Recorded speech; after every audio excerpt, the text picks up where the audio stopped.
Hello friends, स्वागत है आप सभी का दृष्टिकोण क्लासेस के इस ऑनलाइन प्लेटफॉर्म पर जहां मेहनत मिले स्मार्टनेस से। चलिए स्टार्ट करते हैं आज की क्लास। और इससे पहले आप लोग हमें बता दीजिए कि आप सब कैसे हैं। और आशा करते हैं आप लोग बहुत ही बेहतर और बेहतरीन होंगे और आप लोगों की पढ़ाई लिखाई बिल्कुल ही अच्छे तरीके से चल रही होगी। तो चलिए शुरू करते हैं आज की जानदार शानदार और जबरदस्त क्लास। उससे पहले हम आपको बता देते हैं कि हम ये सीरीज चल रही थी यूपी ट्रिपल एससी पेट के 2025 के लिए, जिसमें प्रीवियस ईयर पेपर को डिस्कस किया जा रहा था, जिसमें हम भारतीय राष्ट्रीय आंदोलन को शुरू किए हैं, जिसका एक सेशन कंप्लीट हो चुका है, जिसमें हम 2021 के पेपर को डिस्कस किए हैं। और आज हम डिस्कस करेंगे 2022 के पीवाईक्यू क्वेश्चन को, और वो भी with explanation one liner facts के साथ, जिसमें आपका लगभग 40 से 50% सिलेबस ऑटोमेटिक कवर हो जाएगा ये क्लास लेने के बाद एक रिवीजन फॉर्म में। ये पूरी की पूरी क्लास एक रिवीजन फॉर्म में रहेगा, क्रैश कोर्स टाइप। तो चलिए स्टार्ट करते हैं आज की जानदार शानदार और जबरदस्त क्लास। चलिए स्टार्ट करते हैं। चलिए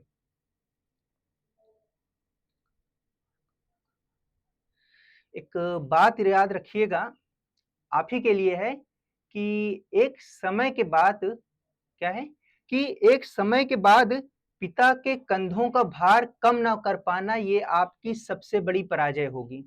और माता और पिता से बढ़ के कोई और मोटिवेशन पढ़ने के लिए हो नहीं सकता। हमारे पास कोई और ऑप्शन ही नहीं है कि हम उसके अलावा भी कुछ सोच सकें। तो चलिए इसी के साथ शुरुआत करते हैं आज की जानदार शानदार क्लास। चलिए सबसे पहला क्वेश्चन है आपका, प्रसिद्ध युद्ध।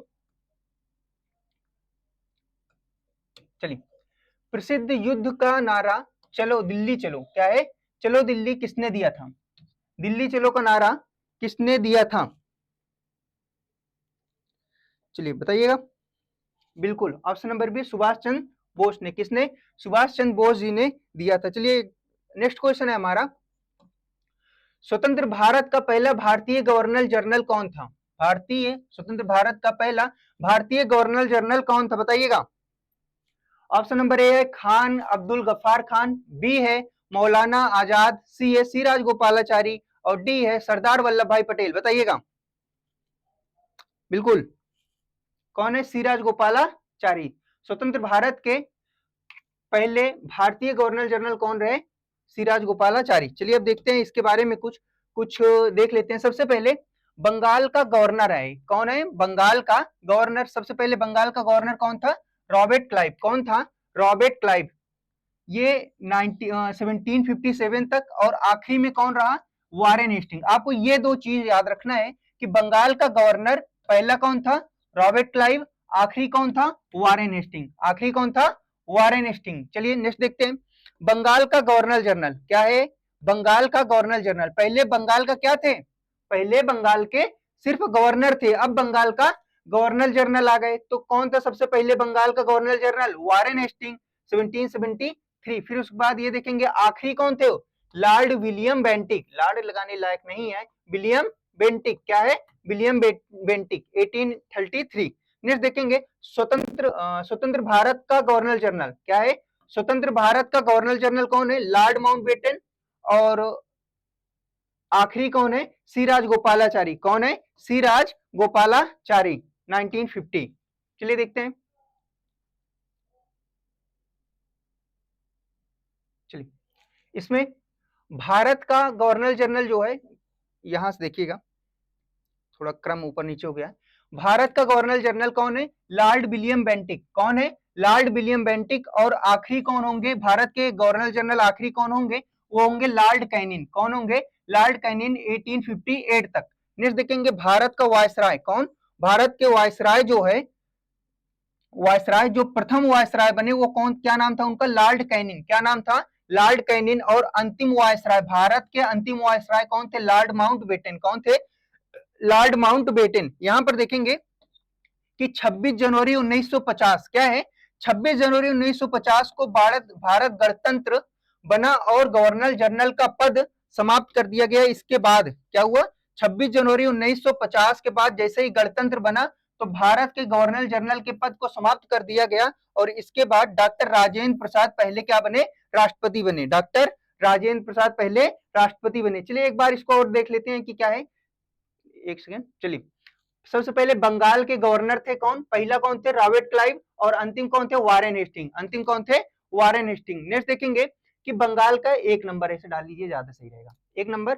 2 है, फिर उसके बाद क्या बन गए, बंगाल के गवर्नर जनरल, जो कि पहले बंगाल के गवर्नर जनरल कौन हुए, वारेन हेस्टिंग, और अंतिम कौन हुए, लॉर्ड विलियम बेंटिक। कौन हुए, लॉर्ड विलियम बेंटिक। 2 नंबर हो गया। अब देखेंगे फिर बंगाल के क्या हो गए, बंगाल के गवर्नर जनरल हो गए। बंगाल का गवर्नर जनरल पहला कौन सा हुआ, यहां पर क्या था, बंगाल का गवर्नर जनरल। अब क्या हो गया, भारत का गवर्नर जनरल, याद रखिएगा।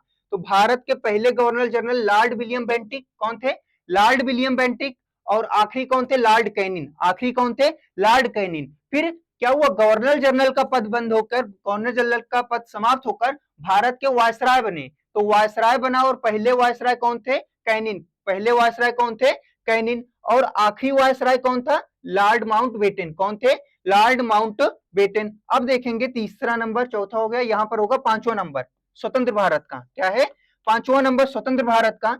स्वतंत्र भारत के गवर्नर जनरल सब कौन थे, सबसे पहले लॉर्ड माउंटबेटन, और आखिरी कौन थे, जो कि हमारा क्वेश्चन है, सी राजगोपालाचारी। कौन है, सी राजगोपालाचारी। चलिए नेक्स्ट देखते हैं, हो गया इसका रिवीजन भी। नेक्स्ट क्वेश्चन है, क्वेश्चन नंबर 3, क्या है, किस अधिनियम के द्वारा वर्मा, किस अधिनियम के द्वारा बर्मा को भारत से अलग किया गया। कल हमने ये चीज डिस्कस भी किया था, अगर आप कल की क्लास अच्छे से लिए होंगे, देखे होंगे, तो भारत शासन अधिनियम 1935 को पूरा डिटेल से डिस्कस किए थे कि उसमें आरबीआई का गठन किया गया 1935, कौन कौन से देश अलग हुए और कौन कौन से उसमें प्रतिनिधित्व प्राप्त हुआ, सारी चीजें बिल्कुल क्रम से डिस्कस किया गया है। चलिए बताइएगा इसका ऑप्शन क्या होगा। ऑप्शन नंबर ए है 1935, बी है रानी की उद्घोषणा, और सी है मार्लेमिंटो सुधार, और डी है मॉन्टेग्यू चेम्सफोर्ड सुधार 1919। बताइएगा ऑप्शन नंबर क्या होगा। बिल्कुल सही, क्या है, भारत शासन अधिनियम 1935। क्या है, भारत शासन अधिनियम 1935। बिल्कुल ध्यान से देखिएगा, एक बार और डिस्कस कर देते हैं आप लोगों के लिए। क्या है कि इस अधिनियम को भारतीय संघ बनाने का प्रावधान किया गया है। इस अधिनियम को, जो भारत शासन अधिनियम है 1935, इसको भारतीय संघ बनाने का प्रावधान दिया गया। इसमें क्या है, प्रांतीय स्वायत्तता, ठीक, प्रांतीय स्वायत्तता दी गई। द्विसदनीय और केंद्रीय विधानमंडल का प्रावधान दिया गया, 2 सदनीय केंद्रीय विधानमंडल का प्रावधान दिया गया, और संघीय न्यायालय की स्थापना की गई। क्या है, संघीय न्यायालय की स्थापना की गई। ये जरूरी है क्या, कि संघीय न्यायालय की स्थापना किस अधिनियम के द्वारा हुआ था, 1935 के द्वारा हुआ था। नेक्स्ट, और इसमें क्या किया गया, सुरक्षा, विदेश नीति और संचार केंद्र के अधीन रखे गए।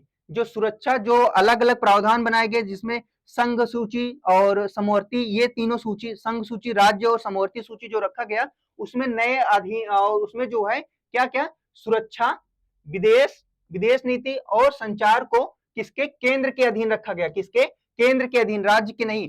प्रांतीय स्तर पर मंत्री परिषद का वास्तविक शक्ति दी गई। जो प्रांतीय स्तर पर जो मंत्री परिषद था, उसको वास्तविक शक्ति दे दिया गया। अगला क्या है, ये इंपॉर्टेंट, ये है क्वेश्चन, कि वर्मा और अडेन को भारत से क्या कर दिया गया, अलग कर दिया गया। वर्मा को भारत से अलग कर दिया गया। नेक्स्ट है, निर्वाचन व्यवस्था का विस्तार करके भारतीय मतदाताओं की संख्या लगभग 10 तक पहुंच गई। क्या हुआ, इसमें निर्वाचन व्यवस्था में क्या हुआ, विस्तार किया गया, निर्वाचन व्यवस्था में विस्तार किया गया। नेक्स्ट है, भारत सरकार अधिनियम 1935 के आधार पर 1947 का स्वतंत्रता अधिनियम बना। क्या है, 1947 का जो स्वतंत्रता अधिनियम था, वो भारत शासन अधिनियम 1935 से बना। और इसमें कुछ और पॉइंट क्या है, कि इसके अलावा ज्यादातर स्रोत जो लिया गया है भारतीय संविधान में, वो भारत शासन अधिनियम 1935 से लिया गया है। नेक्स्ट देखेंगे, नेक्स्ट क्वेश्चन क्या है।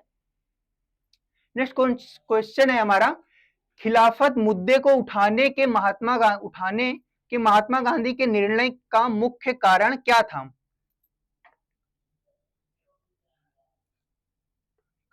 यहां पर क्या होगा, उठाने का महात्मा गांधी का मुख्य निर्णय क्या, मुख्य निर्णय का कारण क्या रहा होगा, बताइएगा।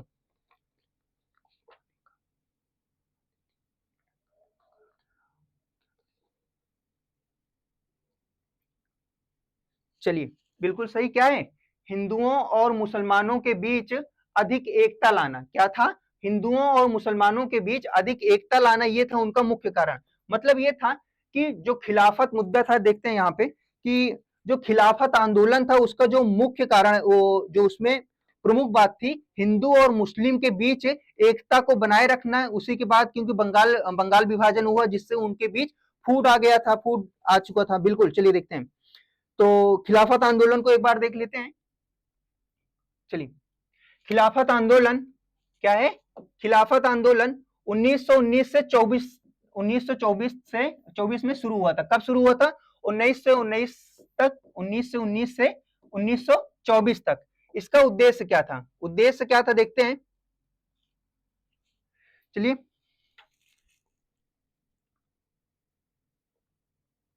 देखते हैं।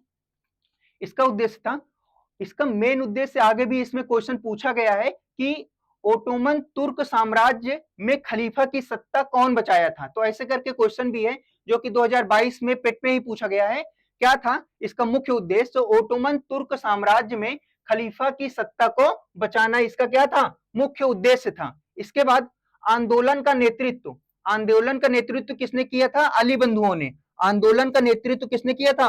अली बंधुओं ने और शौकत अली, मतलब अली भाई और शौकत अली ने किया था। इसके बाद इसे महात्मा गांधी ने भारतीय राष्ट्रीय आंदोलन के साथ जोड़ दिया था। आपसे ये क्वेश्चन पूछ सकता है कि खिलाफत आंदोलन को किस आंदोलन से जोड़ दिया गया महात्मा गांधी जी द्वारा? तो क्या कहेंगे? भारतीय राष्ट्रीय आंदोलन के द्वारा जोड़ दिया गया था। यह आंदोलन, ये रहा क्वेश्चन आपका, यह आंदोलन हिंदू मुस्लिम एकता का प्रतीक माना जाता है। क्वेश्चन डायरेक्ट भी पूछ सकता है कि हिंदू मुस्लिम एकता का प्रतीक कौन सा आंदोलन माना जाता है? 4 ऑप्शन दे देंगे। तो क्या ऑप्शन सही रहेगा?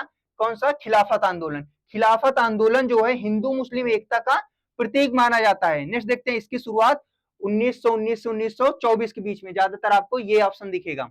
चलिए, इसका उद्देश्य, ये इसकी शुरुआत का उद्देश्य क्या था? ओटोमन तुर्क साम्राज्य के खलीफा के सत्ता को बचाना। अली बंधुओं ने इसकी शुरुआत की थी। चलिए नेक्स्ट देखते हैं। भारत में आंदोलन के, इसका आगे है, भारत में आंदोलन के दौरान सविनय अवज्ञा और ब्रिटिश वस्त्र बहिष्कार को बढ़ावा मिला। भारत में इस आंदोलन के दौरान सविनय अवज्ञा और ब्रिटिश वस्त्र बहिष्कार को क्या मिला?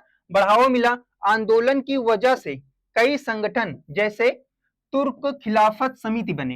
इस आंदोलन की वजह से, खिलाफत आंदोलन की वजह से बहुत सारी समितियां भी बनी, जैसे कि कौन सा?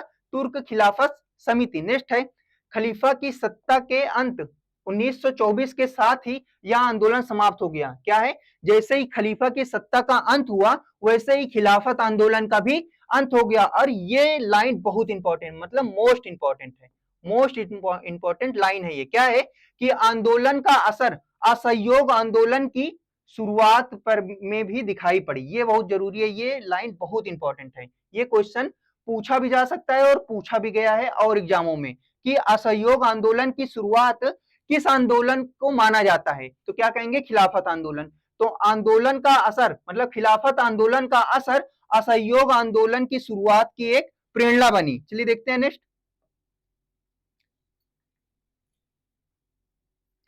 हमारा नेक्स्ट क्वेश्चन है, भारतीय राष्ट्रीय सेना इंडियन नेशनल आर्मी का गठन किसने किया था?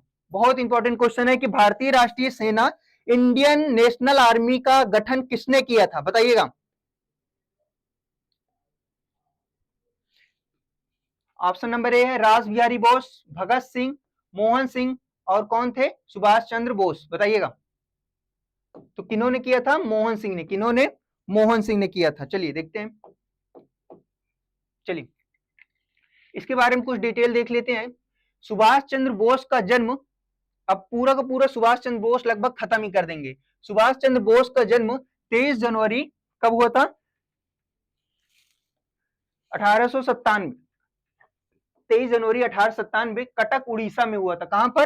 कटक उड़ीसा में हुआ था। इन्होंने इंडियन सिविल सेवा की परीक्षा को उत्तीर्ण किया था। जो सुभाष चंद्र बोस साहब थे वो जो है इंडियन सिविल सेवा परीक्षा को उत्तीर्ण किया था और बाद में इसको क्या किए? ये छोड़ भी दिए थे।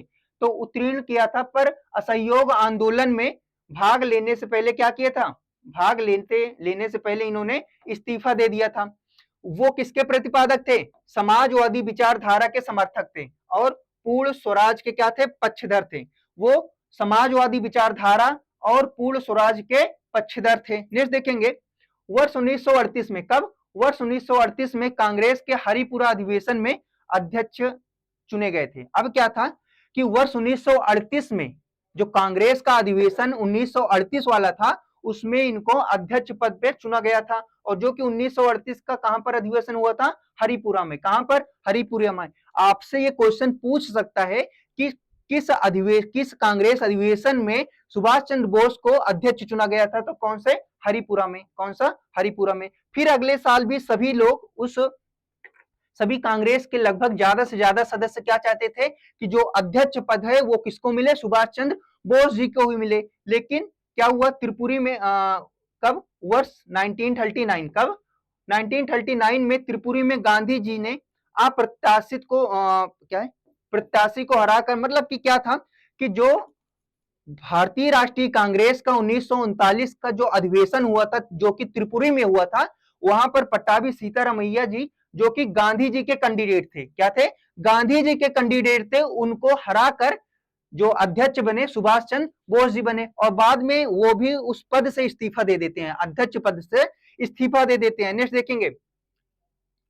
चलिए, अब क्या हुआ कि जो गांधी जी भाई वहां के सम्मानीय व्यक्ति थे, और उनके सम्मान में ये क्या करते हैं, इस्तीफा दे देते हैं। तो मतभेद के कारण सुभाष चंद्र बोस ने कांग्रेस के अध्यक्ष पद से क्या करते हैं, इस्तीफा दे देते हैं। फिर नेक्स्ट क्या है, जनवरी 1941 में, क्या, जनवरी 1941 में कलकत्ता से निकलकर काबुल और जर्मनी पहुंचे। क्या हुआ कि 1941 में वो भी भेष बदल कर पहुंचे थे। 1941 में कलकत्ता से निकलकर काबुल और जर्मनी पहुंचे। जर्मनी में उन्होंने हिटलर से मुलाकात कर स्वयं स्वतंत्रता सहयोग मांगा। क्या है, हिटलर के पास ये पहुंचे जर्मनी में, और वहां पर वो स्वतंत्रता सहयोग मांगे। हिटलर और सुभाष चंद्र बोस जी की एक बहुत ही प्यारी कहानी है, पता नहीं सही है कि नहीं। उसमें इन्होंने ऐसे बताया कि हिटलर क्या था, वो अपना अपना बहरूपिया रखता था, अपना बहरूपिया रखता था। तो जैसे ही बोस साहब बैठे, तो वहां पर हिटलर आया, सामने बैठा, और फिर उसके बाद तुरंत कुछ देर बात किए, तुरंत तो बोस साहब बता दिए, भाई आप हिटलर नहीं है, आप जाइए। फिर अगला आया हिटलर, फिर वो बैठा, तुरंत बोस साहब बता दिए, भाई आप जाइए, आप नहीं है। फिर लास्ट में असली आया और बोला कि आप ही असली हैं, और बातचीत हुआ। बातचीत खत्म होने के बाद हिटलर ने बोस साहब से पूछा कि भाई आपने कैसे जाना कि हम ही हिटलर हैं, आपने कैसे जाना कि हम ही हिटलर हैं। तो उन्होंने कहा कि बोस के कंधों पे ऐसे हाथ रखने की हिम्मत हिटलर ही कर सकते हैं। तो चलिए देखते हैं। नेक्स्ट है, जर्मनी में उन्होंने हिटलर से क्या किया था, मुलाकात कर स्वतंत्रता सहयोग मांगा। किस लिए मुलाकात की थी, स्वतंत्रता सहयोग मांगे। अब क्या हुआ, जर्मनी के लोगों, मतलब जर्मनी के लोग ही ने क्या, नेताजी से कहकर संबोधित किए। क्या, नेताजी कहने लगे। कहां के लोग, जर्मनी के लोग। आपसे ये क्वेश्चन में पूछ सकता है कि सुभाष चंद्र बोस को नेताजी कहां पर या फिर कौन कहा, तो क्या कहेंगे, जर्मनी के लोगों ने। किसने, जर्मनी के लोगों ने उन्हें नेताजी कह के संबोधित किया, उन्हें नेताजी कह के बुलाने लगे। नेक्स्ट, उन्होंने जर्मनी में फ्री इंडिया सेंटर की स्थापना की और जय हिंद का नारा दिया। बहुत इंपॉर्टेंट क्वेश्चन है ये, बहुत इंपॉर्टेंट लाइन है। ये समझिए कि यहाँ पर जो भी नेक्स्ट लाइन में दिखेगा आपको लाइन बाय लाइन, वो चीजें अपने आप में एक एक क्वेश्चन है जिसके एग्जाम में आने की बहुत ज्यादा संभावना होगी। तो अच्छे से देखिएगा क्लास, और पसंद आ रहा हो तो लाइक शेयर सब्सक्राइब करने में इतनी कंजूसी क्या है ना। तो चलिए शुरू करते हैं आगे। चलिए, उन्होंने जर्मनी में फ्री इंडिया सेंटर किसकी स्थापना की, फ्री इंडिया सेंटर की स्थापना की, और जय हिंद का नारा दिया, और जय हिंद का नारा दिया। तो जय हिंद का नारा सुभाष चंद्र बोस जी ने कहां पर दिया था, जर्मनी में। कहां पर, जर्मनी में। फ्री इंडिया सेंटर की स्थापना, फ्री इंडिया सेंटर की स्थापना कहां पर किया था इन्होंने, जर्मनी में किया था। कहां पर किया था, जर्मनी में। एक बार और देख लेते हैं कि मतभेद के कारण ये जो अपने पद से इस्तीफा दे देते हैं। 1941 में कलकत्ता से निकलकर काबुल और जर्मनी पहुंचे, वो भी भेष बदलकर, और जर्मनी में उन्होंने हिटलर से मुलाकात किया और स्वतंत्रता सहयोग मांगा, और जर्मनी में उन्हें लोग क्या कह के पुकारे, नेताजी। क्या कहकर पुकारे, नेताजी। और जर्मनी में ही और क्या काम हुआ अगला इनका, जर्मनी में ही एक और काम हुआ, इन्होंने फ्री इंडिया सेंटर की स्थापना की और जय हिंद का नारा दिया। चलिए नेक्स्ट देखते हैं। चलिए, आजाद हिंद फौज के विचार सबसे पहले किसके मन में, बहुत बार क्वेश्चन पूछा हुआ है। क्या, बहुत बार क्वेश्चन पूछा हुआ है। लोग यहाँ पर सुभाष चंद्र बोस में और भी लोगों में कंफ्यूज हो जाते हैं। तो याद रखिएगा कि आजाद हिंद फौज का विचार सबसे पहले कैप्टन मोहन सिंह के मन में आया था। जो सबसे पहले विचार है वो किसके मन में आया था? कैप्टन मोहन सिंह के मन में आया था। तो देखिएगा, आजाद हिंद फौज का विचार सबसे पहले ब्रिटेन में कैप्टन मोहन सिंह के मन में आया था। ब्रिटेन में कैप्टन मोहन सिंह के मन में आया था। चलिए, 21 अक्टूबर 1943 को सुभाष ने सिंगापुर में अस्थायी सरकार की स्थापना की। क्या? अस्थायी सरकार की स्थापना की थी। कहां पर? सिंगापुर में। कब? 21 अक्टूबर 1943 को। 21 अक्टूबर 1943 को सरकार में ये जो सरकार में जो इन्होंने स्थापना की थी सिंगापुर में अस्थायी सरकार, इसमें एस सी चटर्जी, इसके बाद M.A. अय्यर और लक्ष्मी स्वामीनाथन क्या हुए? मंत्री बने।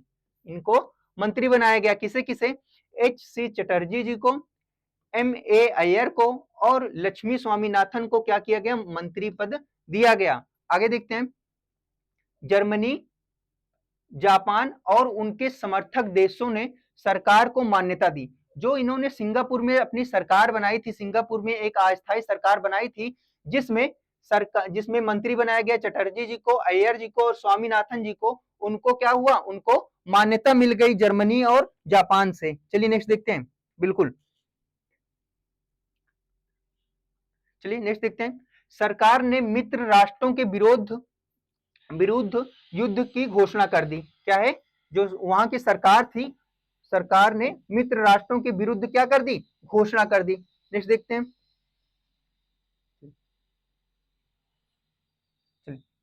आपसे ये क्वेश्चन पूछ सकता है, ये वाला, कि सुभाष ने,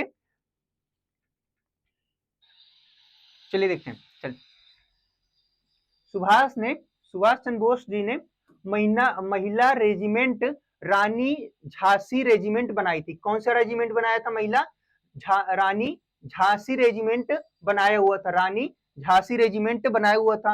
अन्य ब्रिगेडों के नाम की अगर बात करें, सुभाष ब्रिगेड, और भी ब्रिगेड बनाए थे जिसमें नेहरू ब्रिगेड, गांधी ब्रिगेड, आजाद ब्रिगेड, इन सभी ब्रिगेडों को जो है सुभाष चंद्र जी ने बनाया था। उन्होंने नारा दिया था, इंपॉर्टेंट है, तुम मुझे खून दो मैं तुम्हें क्या? आजादी दूंगा। उन्होंने क्या नारा दिया था? तुम मुझे खून दो मैं तुम्हें आजादी दूंगा। नेक्स्ट है 1944 में महात्मा गांधी के लिए उन्होंने राष्ट्रपिता शब्द का प्रयोग किया था। ये बहुत इंपॉर्टेंट है, आपसे क्वेश्चन में पूछ सकते हैं कि महात्मा गांधी के लिए राष्ट्रपिता शब्द किसने दिया था? तो क्या कहेंगे? 1944 में बोस साहब ने। किसने? 1944 में बोस साहब ने महात्मा गांधी के लिए क्या दिया था? राष्ट्रपिता शब्द का प्रयोग किया था। नेक्स्ट है 1945 में। क्या है? 1945 में ब्रिटिश सेना ने रंगून पर पुनः अधिकार कर लिया था। 1945 में ब्रिटिश सेना ने रंगून पर पुनः अधिकार कर लिया था। चलिए नेक्स्ट देखते हैं। इसमें क्या है? ये एक रिवीजन फॉर्म में चीजें हैं, आप एक बार पढ़ चुके हैं, आपको एक बार रिकॉल हो जाएगा। इसीलिए इसके जस्ट बाद जो है एक वन लाइनर सीरीज लगाए हैं और फिर उसके बाद प्रीवियस ईयर क्वेश्चन, और इससे बेहतर आपका रिवीजन को कुछ और हो ही नहीं सकता। प्रीवियस ईयर भी कंप्लीट हो जाएगा और लाइन टू लाइन जो क्वेश्चन आ सकते हैं वो सारी चीजें सेट है इसमें। चलिए देखते हैं। चलिए आजाद हिंद फौज। क्या है? आजाद हिंद फौज के सिपाही जापानी सेना के साथ आत्मसमर्पण करना पड़े। क्या हुआ? आत्मसमर्पण करना पड़े। चलिए, आत्मसमर्पण करना पड़ा।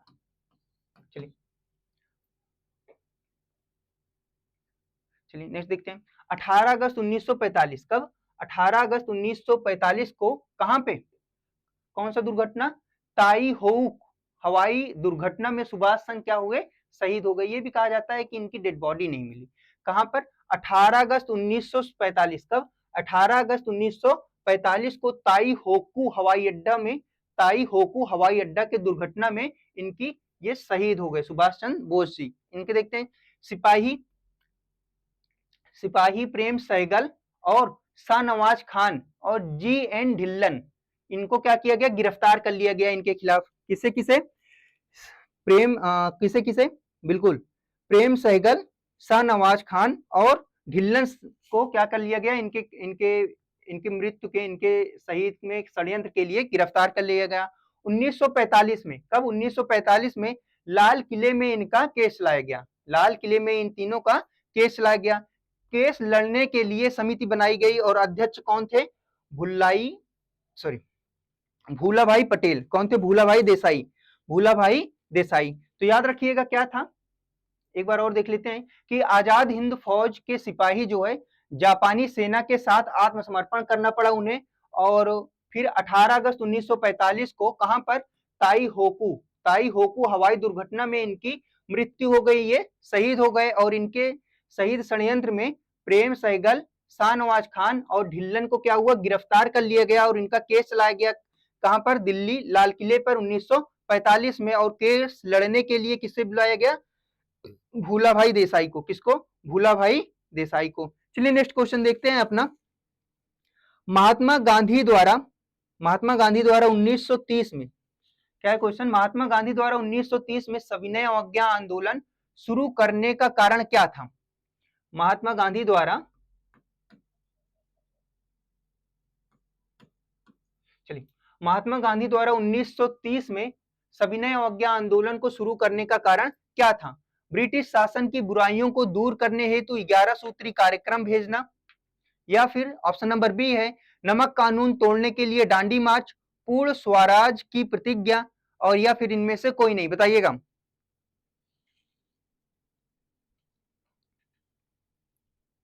चलिए पहले थोड़ा सा सविनय अवज्ञा आंदोलन के बारे में जान लेते हैं, फिर आंसर दीजिएगा। सविनय अवज्ञा आंदोलन की शुरुआत याद रखिएगा, सविनय अवज्ञा आंदोलन की शुरुआत कब हुई थी? 1930 में। कब हुई थी? 1930 में महात्मा गांधी जी ने किया था। किसने? महात्मा गांधी जी ने किया था 1930 में। ये डेट याद रखिएगा, कभी कभी क्या होता है, ये डेट को क्रम से लगाने का या कूट वाले क्वेश्चन आ जाते हैं, ठीक। नेक्स्ट देखेंगे, इसका मुख्य कारण क्या था? नमक कानून, यही क्वेश्चन था, नमक कानून का विरोध। क्या था? नमक कानून का विरोध। जो सविनय अवज्ञा आंदोलन था, इसका जो मुख्य उद्देश्य क्या था? नमक कानून का विरोध था। नमक कानून का क्या था? विरोध था। चलिए, नमक कानून का विरोध था। नेक्स्ट देखेंगे, गांधी जी ने डांडी मार्च के माध्यम से आंदोलन को शुरुआत किया था। गांधी जी ने डांडी मार्च के माध्यम से जो है, इसका डांडी मार्च के माध्यम से इस आंदोलन का शुरुआत किया था। मार्च 1930 में गांधी जी ने अहमदाबाद से डांडी तक कितना दूर था? 240 मील की यात्रा की थी। कितना? 240 मील की यात्रा इन्होंने किया था सविनय अवज्ञा आंदोलन में। कभी कभी क्वेश्चन पूछ लेता है कि सविनय अवज्ञा आंदोलन जो कि 1930 में शुरू हुआ था, उसमें गांधी जी ने कितने मील यात्रा तय किया था? तो 240 मील, अहमदाबाद से डांडी तक। अहमदाबाद से डांडी तक। चलिए देखते हैं आंदोलन का उद्देश्य क्या था। गांधी जी ने जो सविनय अवज्ञा आंदोलन की शुरुआत की थी, इसका उद्देश्य था कि ब्रिटिश कानून का शांतिपूर्वक अवज्ञा करना। जो ब्रिटिश कानून था, जो कि भारतीयों के अनहित में चीजें चल रही थी, उनका क्या करना? उनका शांतिपूर्वक, वो भी बिल्कुल शांतिपूर्वक अवज्ञा कर देना। ये था सविनय अवज्ञा आंदोलन का उद्देश्य। नेक्स्ट देखते हैं, एक बार देख लेते हैं कि इनकी शुरुआत 1930 में हुई थी। याद रखिएगा, महात्मा गांधी जी ने किया था। इसका जो कारण था वो नमक कानून था, उसके विरोध था। और इन्होंने, गांधी जी ने डांडी मार्च शुरू किया था और अहमदाबाद से डांडी तक की यात्रा 240 मील की थी। और इसका उद्देश्य क्या था? ब्रिटिश कानून का शांतिपूर्वक अवज्ञा करना। चलिए इसमें आगे देखते हैं कि आंदोलन में जो है, चलिए आंदोलन में क्या हुआ कि संपूर्ण भारत ने भाग लिया था। आंदोलन में संपूर्ण भारत में भाग लिया था, और खासकर जो गांव के क्षेत्र लोग थे, जो गांव क्षेत्रीय के लोग थे, वो लोग इसमें बढ़ चढ़कर हिस्सा लिए थे। वो लोग बढ़ चढ़कर हिस्सा लिए थे। नेक्स्ट है, इसमें आंदोलन के दौरान महात्मा गांधी और अन्य नेताओं को गिरफ्तार कर लिया गया। आंदोलन के बीच में ही, आंदोलन के दौरान ही महात्मा गांधी और जो अन्य साथी नेता थे, उनको गिरफ्तार कर लिया गया। और नेक्स्ट है, इसमें ब्रिटिश सरकार पर दबाव बनाने के लिए करों का बहिष्कार और नमक बनाना और सरकारी नियम तोड़ना शामिल था। ब्रिटिश सरकार पर, चलिए ये है कि इनका जो मेन उद्देश्य क्या था? मेन उद्देश्य था ब्रिटिश सरकार पर दबाव बनाना, वो भी शांतिपूर्वक। और इसमें ये लोग क्या करते थे? करों का बहिष्कार करते थे, नमक बनाना और सरकारी नियमों को तोड़ना। क्या है? सरकारी नियमों को तोड़ना, ये सभी इनके आंदोलन में शामिल था। नेक्स्ट है, सविनय अवज्ञा आंदोलन ने भारतीय स्वतंत्रता संग्राम को व्यापक जन समर्थन दिया। क्या है कि सविनय अवज्ञा आंदोलन जो है, भारतीय स्वतंत्रता संग्राम जो चल रहा था, उसको जन समर्थन दिया। नेक्स्ट है इसका, इस आंदोलन ने 1931 का, कब? 1931 का गांधी समझौता कराया, जिसमें नेताओं को रिहाई और आंदोलन को सीमित मंजूरी मिली। मतलब इस आंदोलन का उद्देश्य, उस आंदोलन का परिणाम क्या हुआ? परिणाम ये हुआ कि गांधी इरविन समझौता हुआ 1931 में। 30 में क्या हुआ? आंदोलन शुरू हुआ और 31 में गांधी इरविन समझौता हुआ। और समझौता में क्या हुआ? जो भी नेता गिरफ्तार थे, जो भी नेता गिरफ्तार थे, उनको रिहाई मिल गई इस समझौता के दौरान। चलिए नेक्स्ट क्वेश्चन है हमारा क्या? चलिए नेक्स्ट क्वेश्चन है, पूर्ण स्वराज की मांग करने वाले प्रथम कार्यकर्ता कौन थे? क्या है? पूर्ण स्वराज की मांग करने वाले, पूर्ण स्वराज की मांग करने वाले प्रथम कार्यकर्ता कौन थे? बताइएगा। चलिए याद रखिएगा, क्या है? हसरत मोहानी। कौन है? ऑप्शन नंबर डी, हसरत मोहानी। याद रखिएगा कि पूर्ण स्वराज की मांग करने वाले प्रथम कार्यकर्ता कौन थे? हसरत मोहानी। चलिए नेक्स्ट देखते हैं इसमें। चलिए एक बार स्वराज पार्टी को देख लेते हैं, इससे रिलेटेड नहीं है लेकिन ये इंपॉर्टेंट है। स्वराज पार्टी को देख लेते हैं। असहयोग आंदोलन के वापसी के बाद कांग्रेस, चलिए कांग्रेस विचारिक स्तर पर दो भागों में विभक्त हो गया। क्या हुआ कि असहयोग आंदोलन वापस होने के बाद जो कांग्रेस था वो दो भागों में विभाजित हो गया। सी आर दास ने, याद रखिएगा ये नाम, चितरंजन दास जो है, सी आर दास ने, सी आर दास ने कांग्रेस की अध्यक्षता से इस्तीफा दिया और नई पार्टी कांग्रेस खिलाफत स्वराज पार्टी की स्थापना की। तो याद रखिएगा कि मोतीलाल नेहरू और सी आर दास ने स्वराज पार्टी की स्थापना की थी। मोतीलाल नेहरू और सी आर दास ने, ये मुख्य थे, सी आर दास ने क्या किया था? कांग्रेस पार्टी की, स्वराज पार्टी की स्थापना की थी।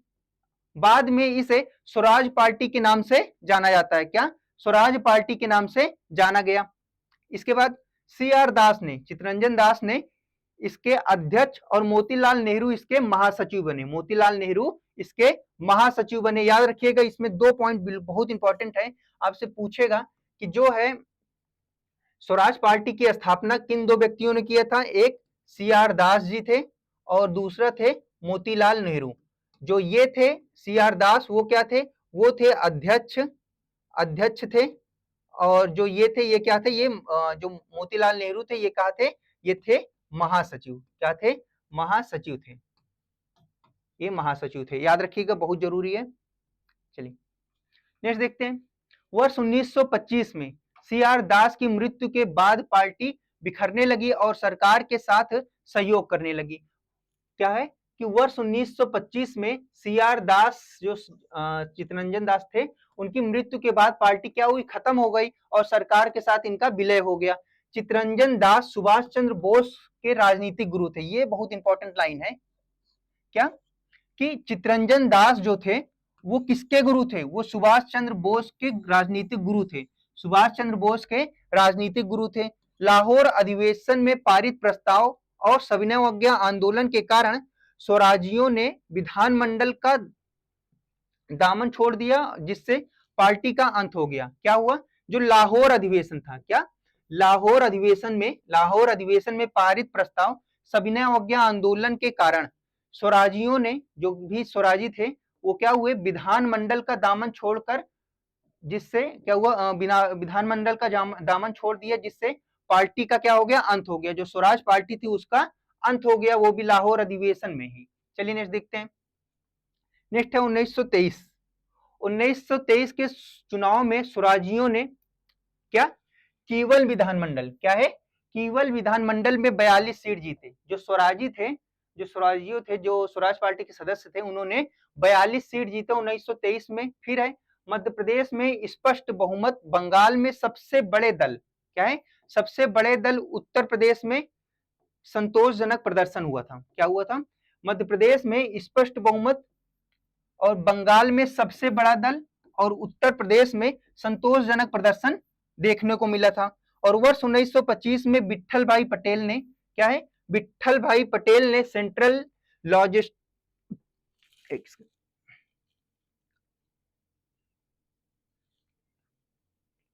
चलिए बिल्कुल जी,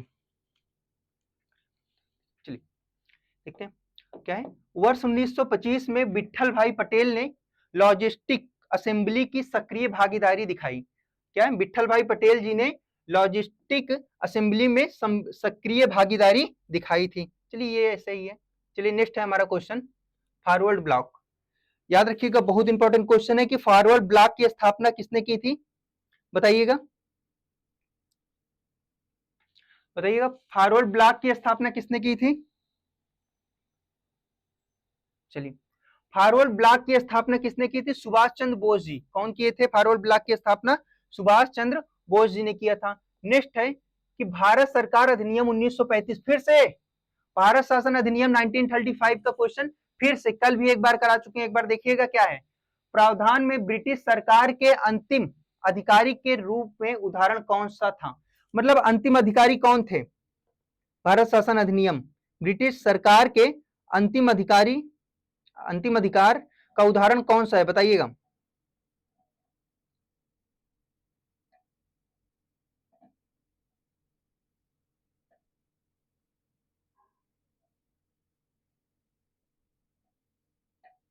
चलिए, अंतिम अधिकार जो था वो था गवर्नर के पास। ठीक, तो क्या है? प्रांतीय सरकारों पर गवर्नर का विशेष अधिकार। क्या था अंतिम अधिकार? कि प्रांतीय सरकारों पर गवर्नर का विशेष अधिकार। नेक्स्ट देखेंगे, नेक्स्ट क्वेश्चन है। चलिए, ये अभी डिस्कस भी किए थे, ये भारत शासन अधिनियम 1935 जो अभी डिस्कस किए थे। यह ब्रिटिश भारत का सबसे बड़ा और विस्तृत अधिनियम है। पूरे ब्रिटिश भारत का सबसे बड़ा और विस्तृत अधिनियम माना जाता है। इसमें क्या था? इसके अंतर्गत भारत में संघीय सरकार, ये बिल्कुल वही है जो अभी डिस्कस किए थे हम लोग, और प्रांत में स्वायत्तता शासन। क्या है? प्रांत में स्वायत्तता शासन और प्रांतीय मंत्रियों को विधानमंडल के प्रति उत्तरदायी बनाया गया। ये अभी डिस्कस किए थे। चलिए, चलिए एक बार और देख लेते हैं। प्रांतीय सरकार में गवर्नर की शक्तियां बहुत अधिक रखी गई, जो गवर्नर की शक्तियां हैं वो बहुत अधिक रखी गई। केंद्र स्तर पर जिम्मेदार सरकार की स्थापना नहीं हुई। इसमें क्या हुआ? केंद्र स्तर पर जिम्मेदार शक्तियों की स्थापना नहीं हुई, और इसमें संघीय न्यायालय का प्रावधान किया गया, जिसमें संघीय न्यायालय का प्रावधान किया गया। 6 जज शामिल थे, और उसमें केंद्र व प्रांतों के बीच क्या है? केंद्र व प्रांतों के बीच क्या है? शक्तियों का बंटवारा किया गया, और 3 सूचियों का निर्माण किया गया, संघ सूची, राज्य और समवर्ती सूचियों का निर्माण किया गया। और इसमें भारत में,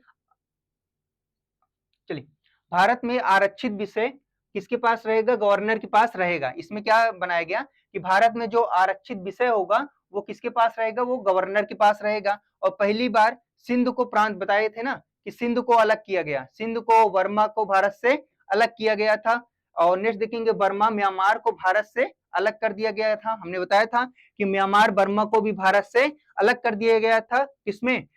1935, भारत सरकार अधिनियम 1935। इसमें है प्रांतों की संख्या बढ़ाकर कितना कर दिया गया? 11। कितना? 11 कर दिया गया। प्रांतों की संख्या बढ़ाकर 11 कर दिया गया। और नेक्स्ट है 1937 ईस्वी में अधिनियम के अंतर्गत प्रांतीय चुनाव कराए गए। क्या कराया गया? प्रांतीय चुनाव कराए गए 1937 के अधिनियम, इस अधिनियम के अंतर्गत 1937 में प्रांतीय चुनाव कराया गया। नेक्स्ट देखेंगे। चलिए, नेक्स्ट है हमारा 10वां क्वेश्चन, जिसमें स्वदेशी आंदोलन का प्रमुख कारण क्या था? बताइएगा, बताइएगा, स्वदेशी आंदोलन का प्रमुख कारण क्या था? चलिए,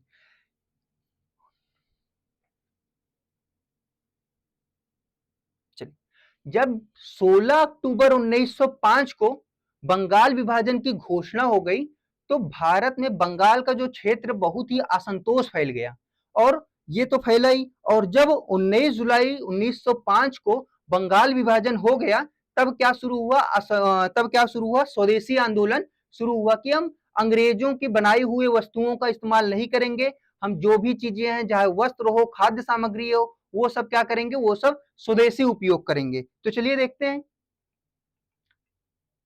चलिए, स्वदेशी आंदोलन का प्रमुख कारण क्या था? स्वदेशी आंदोलन का प्रमुख कारण क्या था? तो इसमें क्या होगा? बंगाल का विभाजन। क्या होगा? बंगाल का विभाजन। चलिए देखते हैं इसमें।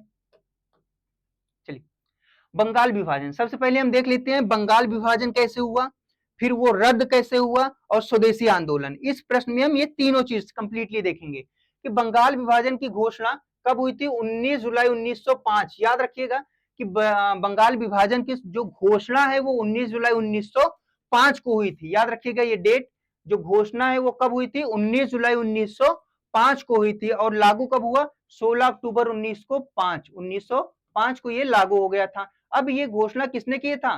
कर्जन ने। कैसे याद रखेंगे? किसे? गरज के बोले कि अब बंगाल विभाजन होगा, तो कर्जन गरज के। तो 19 जुलाई 1905 को लॉर्ड कर्जन ने की थी। किसने? लॉर्ड कर्जन ने बंगाल विभाजन की घोषणा की थी। और नेक्स्ट है, इसे आधिकारिक रूप से 16 अक्टूबर 1905, कब? 16 अक्टूबर 1905 को क्या किया गया था? लागू किया गया था। 16 अक्टूबर 1905 को लागू किया गया था। और इसकी घोषणा कब की गई थी? जुलाई में, 19 जुलाई को। चलिए,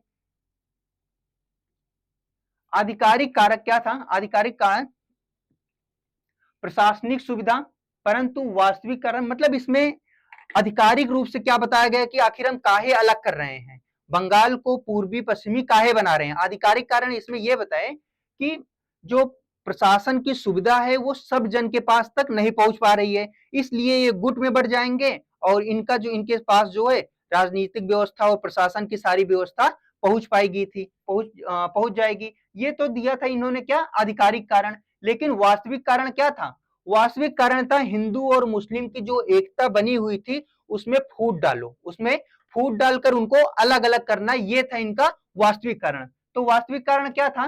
फूट डालो और राज करो की नीति। फूट डालो और राज करो की नीति थी इनकी वास्तविक कारण। नेक्स्ट देखेंगे, विभाजन के बाद नया प्रांत बना। भाई विभाजन हो गया, बंगाल का विभाजन हो गया, और विभाजन होने के बाद कौन कौन से नए प्रांत बने? इसमें पूर्वी बंगाल, पूर्वी बंगाल और असम, जिसके बंगाल जिसकी राजधानी ढाका बनी। चलिए, अब नेक्स्ट देखेंगे, विभाजन के बाद बंगाल की जो जनसंख्या थी वो 8 करोड़ से अधिक और क्षेत्रफल लगभग 1,89,000, ठीक। चलिए, वर्ग मील था, कितना? 1,89,000 वर्ग मील था। तो चलिए एक बार और देख लेते हैं।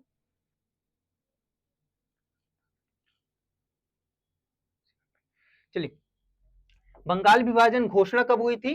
कब हुई थी? 19 जुलाई 1905 को लॉर्ड कर्जन द्वारा हुआ था। और इसको आधिकारिक रूप से स्वीकृति कब मिल गई थी, या कब इसको बंगाल विभाजन कर दिया गया था? वो 16 अक्टूबर 1905 को कर दिया गया था। और क्या था इसमें प्रशासनिक कारण? क्या था? प्रशासनिक सुविधा को प्रदान करना, ये था इसका आधिकारिक कारण। लेकिन वास्तविक कारण फूट डालो राज करो, हिंदू मुस्लिम की एकता को अलग करना, तोड़ना। इसमें पूर्वी बंगाल में जो है, पूर्वी बंगाल और असम जिसकी राजधानी ढाका को निश्चित किया गया। और इसमें विभाजन के बाद बंगाल की जो जनसंख्या थी वो 8 करोड़ के पास थी, वो 8 करोड़ से अधिक, और क्षेत्रफल जो था 1,89,000 था,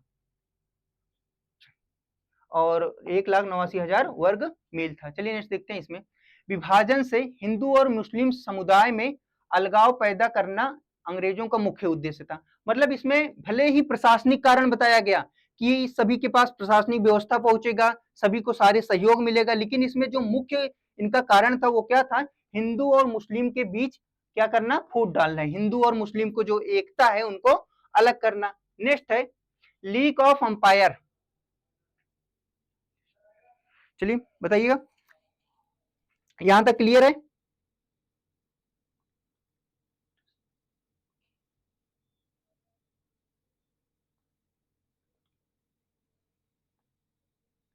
चलिए, बिल्कुल सही। चलिए, लीग ऑफ एम्पायर लाइलिस्टस जैसे मुसलमान संगठनों ने इसका क्या किया? समर्थन किया। क्या हुआ? लाइलिस्टक जैसे मुसलमान संगठनों ने इसका समर्थन किया। और विरोध स्वरूप क्या हुआ इसका? विरोध स्वरूप 16 अक्टूबर 1905 को, याद रखिएगा ये बहुत जरूरी है, ये बहुत मतलब कि बंगाल विभाजन का क्या है, बहुत इंपॉर्टेंट है। बंगाल विभाजन के विरोध में कब? 16 अक्टूबर 1905, जिस दिन हुआ था 16 अक्टूबर 1905 को रक्षाबंधन दिवस मनाया गया। क्या है? रक्षाबंधन दिवस को मनाया गया था इसके विरोध स्वरूप। किसके? बंगाल विभाजन के विरोध स्वरूप जो है, क्या है? बंगाल विभाजन के विरोध स्वरूप रक्षाबंधन दिवस मनाया गया 16 अक्टूबर 1905 को। नेक्स्ट क्या है? और इसके बाद रविन्द्रनाथ टैगोर जी ने इस दिन अमार सोनार बांग्ला गीत लिखा। इसी दिन अमार सोनार बांग्ला गीत लिखा जो कि बांग्लादेश की राष्ट्रगीत भी बना। नेक्स्ट है विभाजन के विरोध में पूरे भारत में स्वदेशी आंदोलन को छेड़ा गया, यहां से शुरू हुआ। अब आया क्वेश्चन हमारा कि स्वदेशी आंदोलन उठने का मुख्य कारण क्या था? बंगाल विभाजन। बंगाल विभाजन की जो शुरुआत हुई, घोषणा हुई, वो कब हुई थी? जुलाई में। और लागू कब हुआ? 16 अक्टूबर 1905। किसने किया था? कर्जन ने। किसने? कर्जन ने किया था। अब देखते हैं इसमें।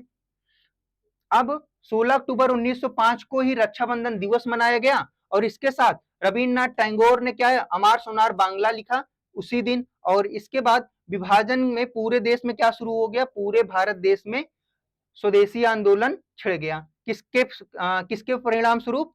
वो था बंगाल विभाजन के परिणाम स्वरूप। चलिए देखते हैं नेक्स्ट। चलिए, अब ये स्वदेशी आंदोलन था क्या? ये स्वदेशी आंदोलन था क्या? देखते हैं स्वदेशी आंदोलन आखिर क्या था। स्वदेशी आंदोलन में क्या था? विदेशी वस्त्रों की होली जलाना। मतलब कि क्या था? जो भी विदेशी वस्त्र उस समय भारतीय पहनते थे, उन सभी को सब लोग इस आंदोलन का प्रदर्शित करने के लिए क्या कर रहे थे? जला दे रहे थे। तो विदेशी वस्त्रों की होली जलाना, देसी उद्योग को प्रोत्साहन देना और राष्ट्रीय शिक्षा। क्या है? राष्ट्रीय, इधर लिख देते हैं, राष्ट्रीय शिक्षा। राष्ट्रीय शिक्षा। जो स्वदेशी आंदोलन था, ये 3 पॉइंट उसके बहुत ही मुख्य बात थी। क्या क्या? जो विदेशी वस्त्र था उसका बहिष्कार करना, विदेशी उद्योगों का बहिष्कार करना, देसी उद्योगों को प्रोत्साहन देना और इसके साथ राष्ट्रीय शिक्षा संस्थान की क्या की गई? स्थापना की गई। राष्ट्रीय शिक्षा संस्थान की स्थापना की गई। अब स्वदेशी आंदोलन के प्रमुख नेता कौन कौन थे? कभी कभी पूछ लेते हैं कि स्वदेशी आंदोलन के प्रमुख नेता कौन कौन हैं। तो स्वदेशी आंदोलन के जो प्रमुख नेता हैं, बाल गंगाधर तिलक, लाला लाजपत राय, बिपिन चंद्रपाल, अरविंद घोष। मतलब कि कौन कौन थे? सब उग्रवादी नेता थे। सभी उग्रवादी नेता थे। कैसे याद रखेंगे? लाल बाल पाल। कैसे? लाल बाल पाल। तो क्या क्या हो गया? लाला लाजपत राय, यहां लाला लाजपत राय, बाल गंगाधर तिलक और बिपिन चंद्रपाल और अरविंद घोष, ये सभी उग्रवादी नेता थे। ये सभी स्वदेशी आंदोलन के प्रमुख नेता बनकर उभरे। नेक्स्ट है, बंगाल विभाजन के विरोध में अत्यधिक राष्ट्रीय भावना का उदय हुआ। क्या हुआ? बहुत ज्यादा राष्ट्रीय भावना का उदय हुआ बंगाल विभाजन के विरोध में। बंगाल विभाजन के विरोध में अत्यधिक राष्ट्रीय भावना का उदय हुआ। नेक्स्ट है, अंग्रेज सरकार। क्या है? अंग्रेज सरकार ने बढ़ते विरोध को देखकर 1911 में इसे रद्द भी कर दिया था। मतलब कि ये विरोध जो है वो निरंतर बढ़ता जा रहा था। जहां पर भारतीय जो है अंग्रेजों के काम कर रहे थे, वो सब क्या हो गए? वो सब स्वतंत्र रूप से एकदम अपना अपना काम करने लगे, स्वदेशी को अपना लिया। जिससे क्या हुआ? इन लोगों को बहुत ही ज्यादा समस्या होने लगी अंग्रेजी शासन। एक मूवी है जिसका नाम है ब्रांडेड बाबू। उसमें भी कुछ इसी तरह से दिखाया गया है कि क्या हुआ कि एक अमीर ज्यादा परिवार होता है, बहुत ज्यादा अमीर होता है वो परिवार होता है, वो जो है गरीब को कुछ बोल देते हैं, तो सभी क्या करते हैं? उनका विरोध करने लगते हैं, उनका बहिष्कार करने लगते हैं। तो उन्हें खाना भी खुद बनाना पड़ता था, उन्हें जो है झाड़ू पोछा भी खुद करना पड़ता था, कपड़े भी खुद धुलने होते थे, खुद इलेक्ट्रिक भी खुद ही बनना पड़ता था। जो भी गरीब वाले लोग थे जो उनका काम करते थे सुबह से शाम तक, वो सभी क्या हुए? काम करना बंद कर दिए। तो उसी तरह बिल्कुल ये भी है। क्या है?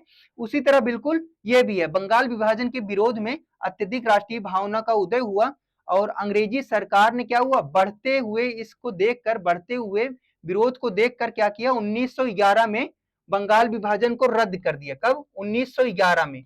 1911 में बंगाल विभाजन को रद्द कर दिए, याद रखिएगा 1911 में। इसके बाद 12 दिसंबर 1911 को दिल्ली दरबार में किंग जॉर्ज पंचम ने विभाजन को रद्द करने की घोषणा की। याद रखिएगा कि बंगाल विभाजन जो है वो शुरुआत हुआ 1905 में और कर्जन ने इसे शुरुआत किया था। किसने? कर्जन ने इसकी शुरुआत की थी। और 1911 में, कब? 1911 में इसका क्या कर दिया गया? इसका विभाजन रद्द कर दिया गया। क्या हुआ? रद्द कर दिया गया। कहां पर रद्द किया गया था? कहां पर रद्द किया गया था? 1911, 12 दिसंबर 1911 दिल्ली दरबार किंग जॉर्ज पंचम। किन्होंने रद्द किया था? पंचम ने। किन्होंने? पंचम ने इसका रद्द किया था, पंचम ने विभाजन को रद्द किया था। चलिए नेक्स्ट देखते हैं।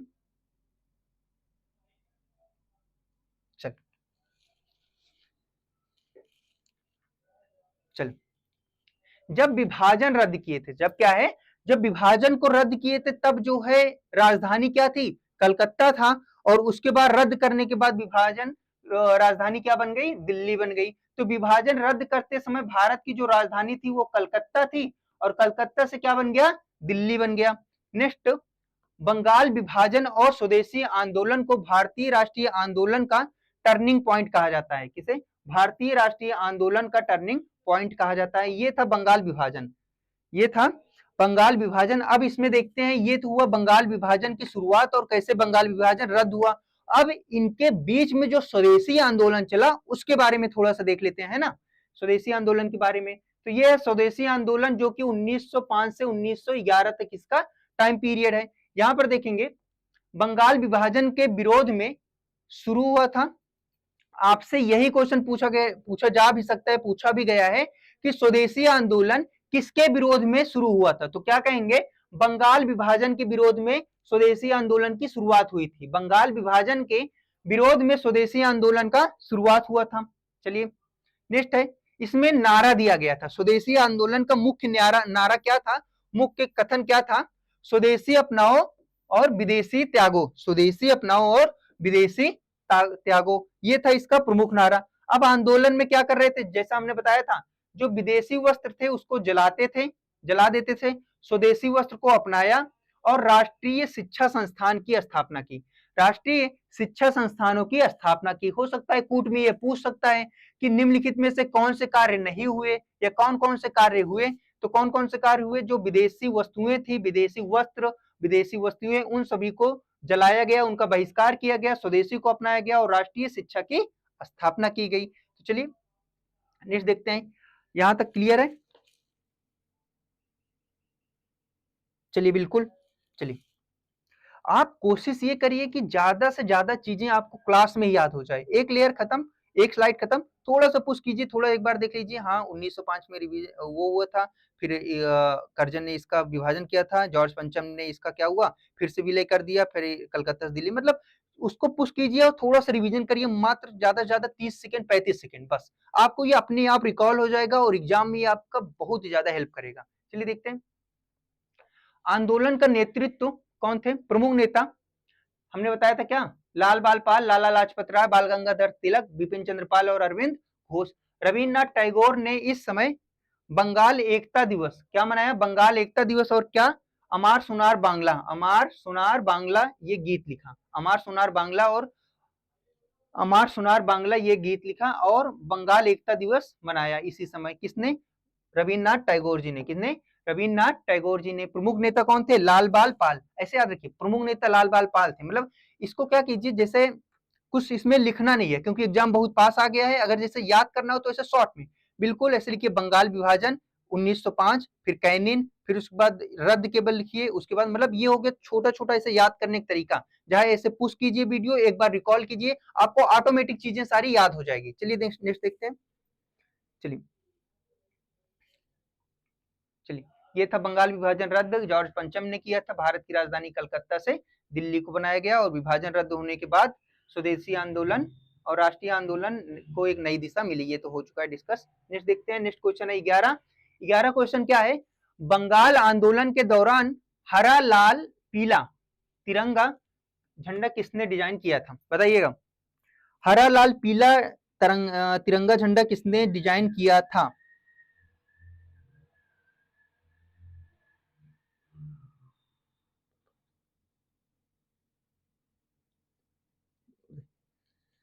चलिए, मतलब क्वेश्चन ये पूछ रहा है कि हरा लाल पीला जो झंडा है, जो तिरंगा है, उसको कब डिजाइन किया गया था। वो डिजाइन किया गया था स्वदेशी आंदोलन के बीच में। कब डिजाइन किया गया था, स्वदेशी आंदोलन के बीच में इसको डिजाइन किया गया था। अब चलिए देख लेते हैं इसके बारे में थोड़ा सा कि 1905 में विरोध चल रहा था स्वदेशी आंदोलन के दौरान।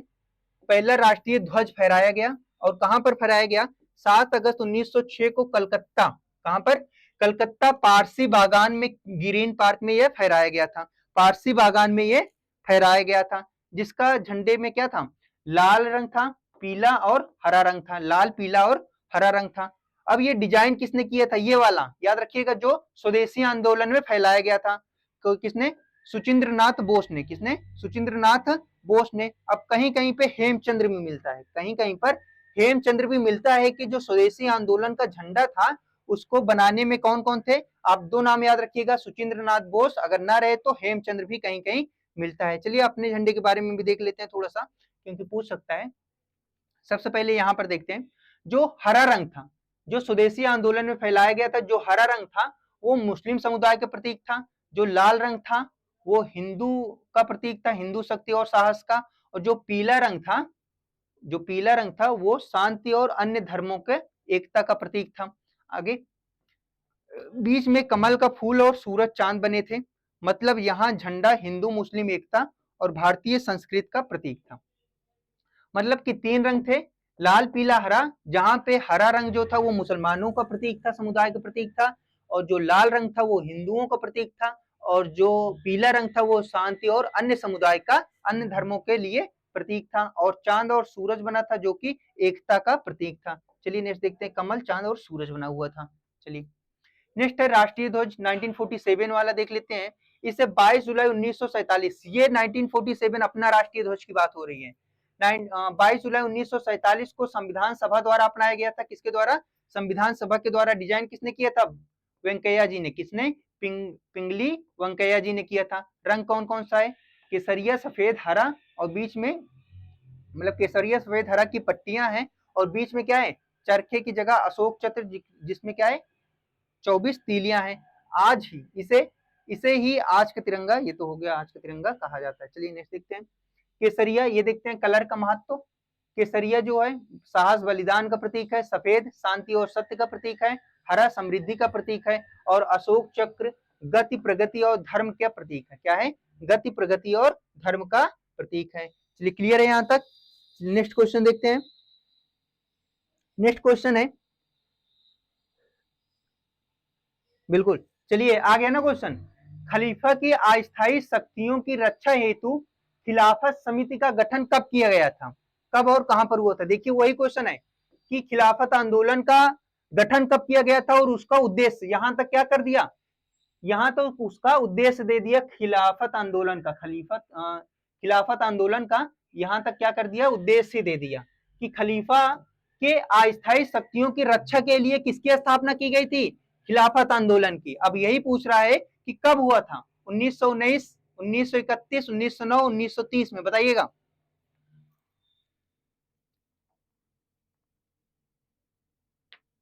चलिए ठीक, 1919 बॉम्बे में, कहां पर, 1919 बॉम्बे में। नेक्स्ट देखेंगे, भारत सरकार अधिनियम 1935, ये फिर से आ गया क्वेश्चन। याद रखिएगा कि भारत शासन अधिनियम 1935 आपके लिए बहुत इंपॉर्टेंट है। आप जो भी नोट्स बनाए होंगे उससे एक से दो बार रिवीजन जरूर करके जाना है।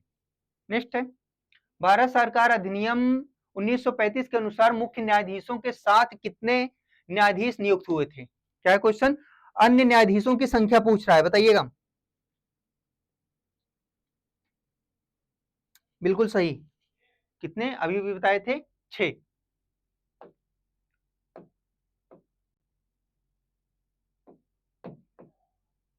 चलिए नेक्स्ट क्वेश्चन है,